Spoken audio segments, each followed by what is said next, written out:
funny, when I was in the studio and I made a record, you'd get a feeling, you knew it was a hit. And with this product, it felt the same. It was a hit product. We knew we were onto something. So I didn't care about the money. I didn't care about anything other than the product, making sure that people got it succinctly, quickly, understood it, and were happy to engage with it. That was really the secret. Hi, so today we are in Ibiza at International Music Summit, and I'm with Andy Dean, who is the founder of TagMix, which is solving a problem in the entertainment field. But perhaps before we get into that, Andy, could you explain how you got to this stage of understanding what the problem was and how to solve it? Where did you start? Well, I started life as a DJ, so I had an understanding of what it was like to be an artist, if you will, now, as they're referred to, a promoter, and went on to be a remixer, producer, songwriter. I had a joint venture label with BMG, which became Sony BMG, and basically had a full understanding of what the needs of an artist are, what the needs of a promoter are. And I think that really set me up to sort of fully understand the basic principles that sit behind TagMix, which was really to solve a problem where music is now discovered online. Music is generally discovered via social media, and a lot of people at events, live concerts, festivals, nightclubs are filming on their smartphones and posting videos, short form videos that don't sound very good. And that obviously doesn't represent the artist very well. It doesn't credit anybody involved, and it certainly doesn't link through to any commercial opportunities for those people.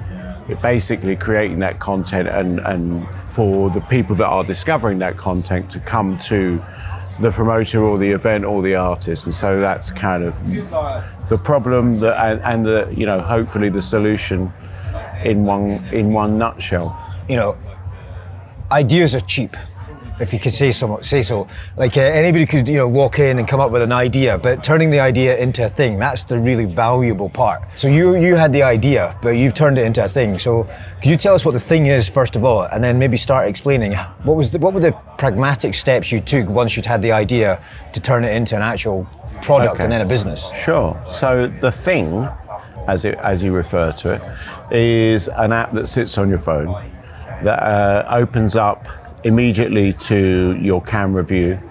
You push one button, you make a video, and you put it back in your pocket. That's it. That's the thing. In the background, we process that video. It goes up to our server. It comes back with the pro audio synchronized with the video you just made of the exact bit of performance footage you just filmed, and you can link straight through to that video, check it's good, check you like it, and post it on social straight away. What was the first thing you did then? When you'd identified the idea and you were confident there was a market opportunity, what did you do then? Well, I'm lucky because I've got a background in tech, having had a tech business before. So I literally picked up the phone to my old CTO and said, mate, we've got to solve this problem.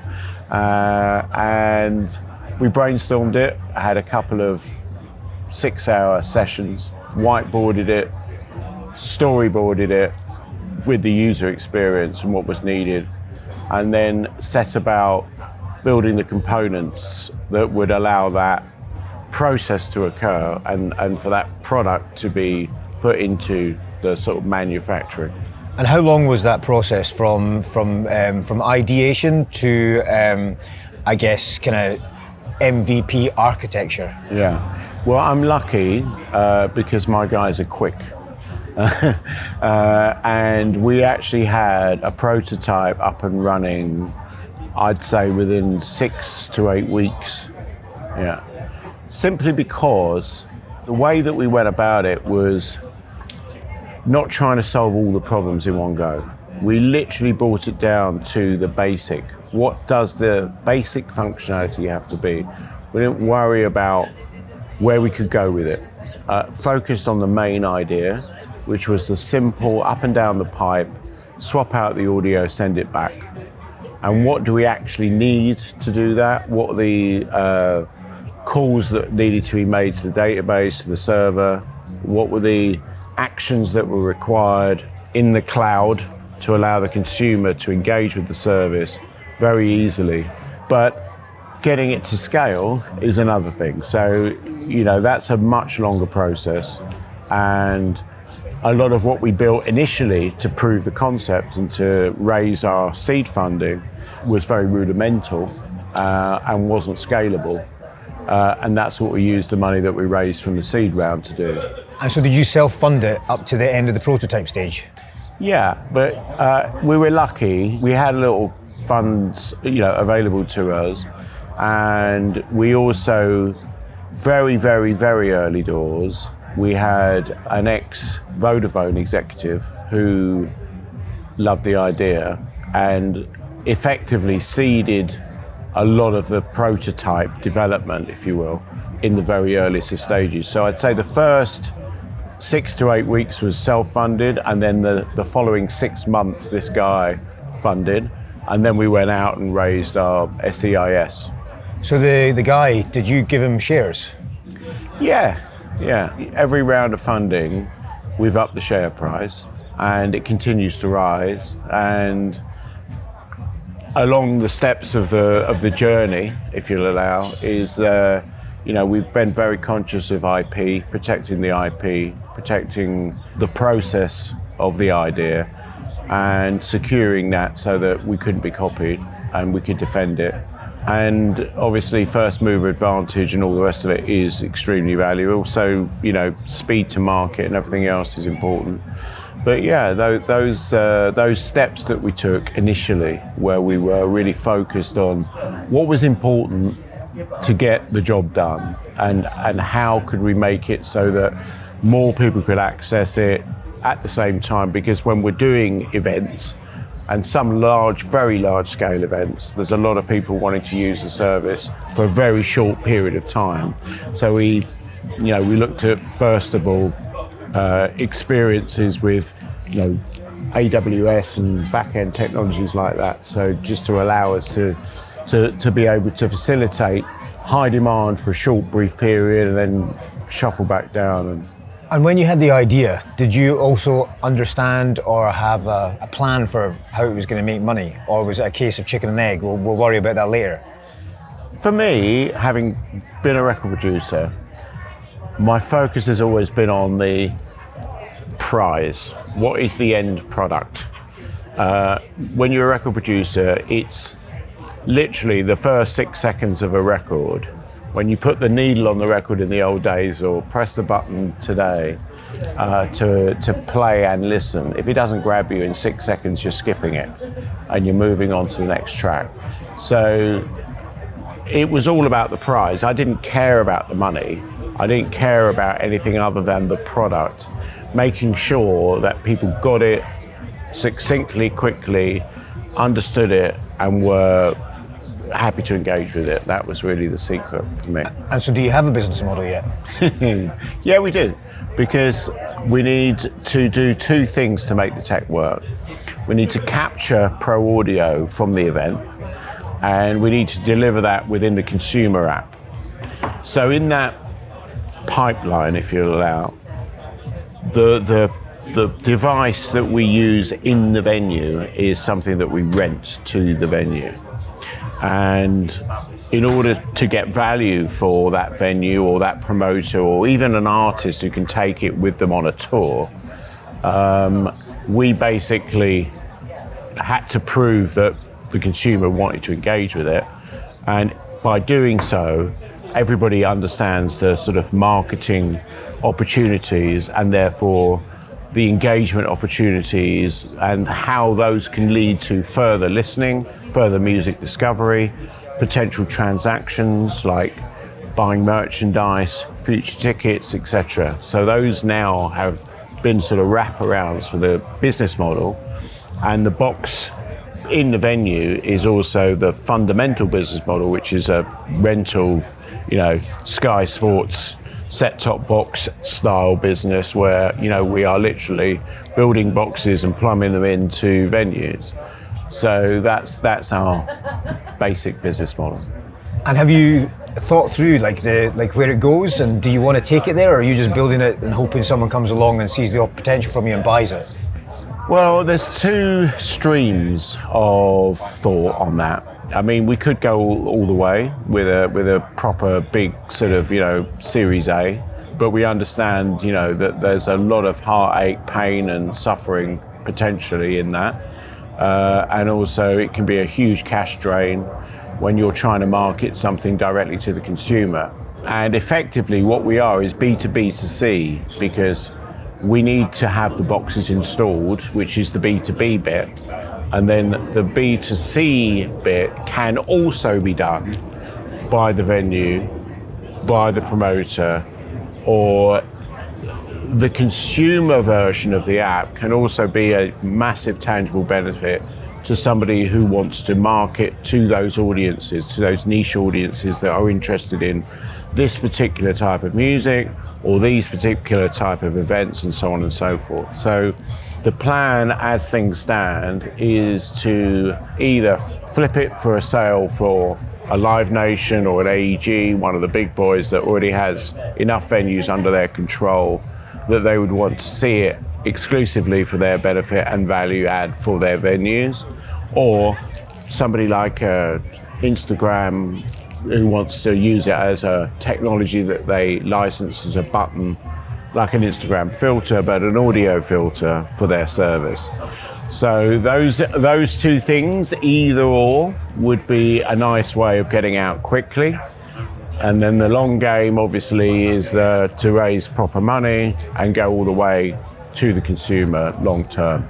And we do have a patented version of the technology which is future facing, which is consumer only, which we will launch Q1 2023. So if the box is plumbed into an auditorium, how does the consumer interact with it at the moment? Do they need to download your app or the venue's app or the artist's app, or how does that work? Well, at the moment we're asking them to download our app. We haven't provided yet an SDK for other people's apps, although we've been asked to. But we've held back on doing that because we wanted to claim the relationship with the audience, with the fact that, we have so far 20,000 downloads of the app. We want, that to ripple that out to a significant number, probably around 150,000 minimum. And then I think we have something that's valuable for use for marketeers, like labels that are pushing music to music fans, like other promoters who want to push their ticket sales through our promotional opportunities, through the niche markets that we can help them reach, highly targeted markets that we can help them reach. We want to be Shazam. We want it to be, the go-to. If you want to find out what the track is, you use Shazam. If you want pro audio on your video, you use TagMix. Straightforward. No, like, oh, can't you get that in this app and that app? And I've seen that before somewhere. No, let's be the market leader. Let's create that brand and that value for ourselves for now, and make sure that those B2B customers feel that value coming back to them.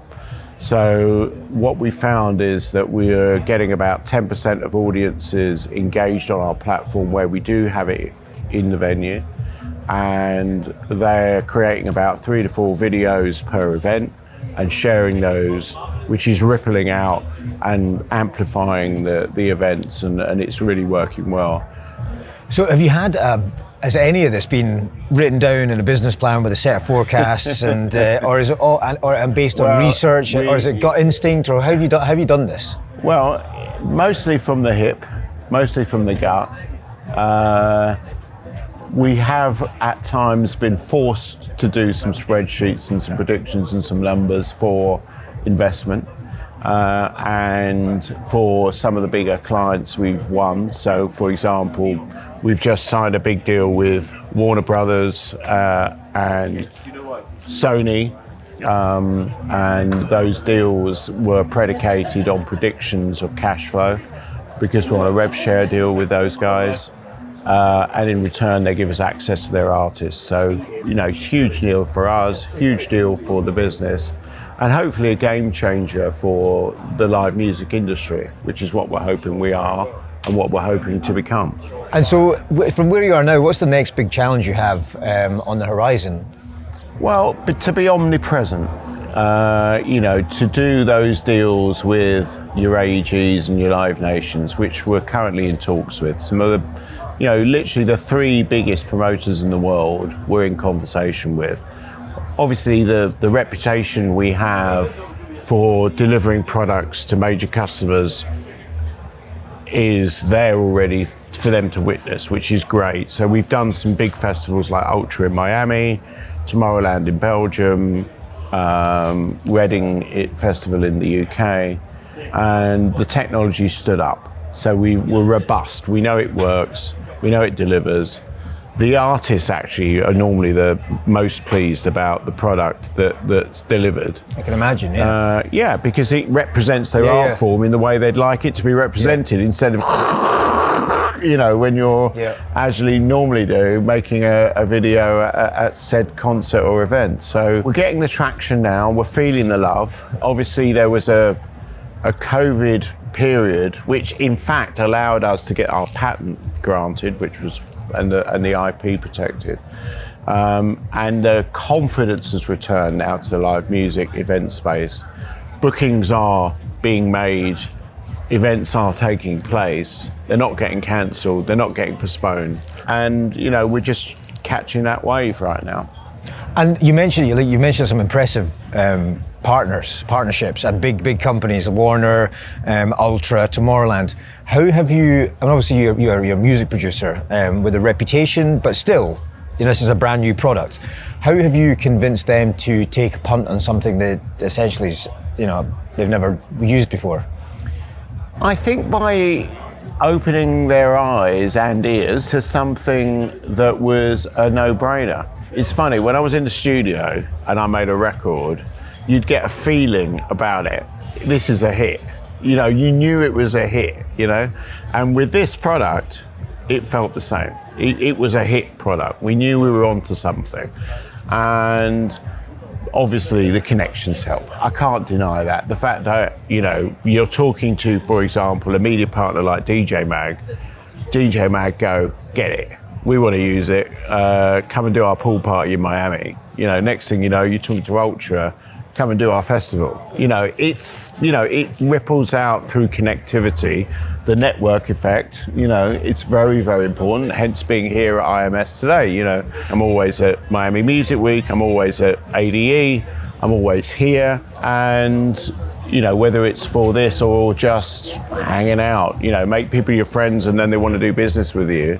But also to have something that's fundamentally not difficult to understand and does solve a problem that everybody has and wants to solve. I think that's really where we've been onto a winner, if you will.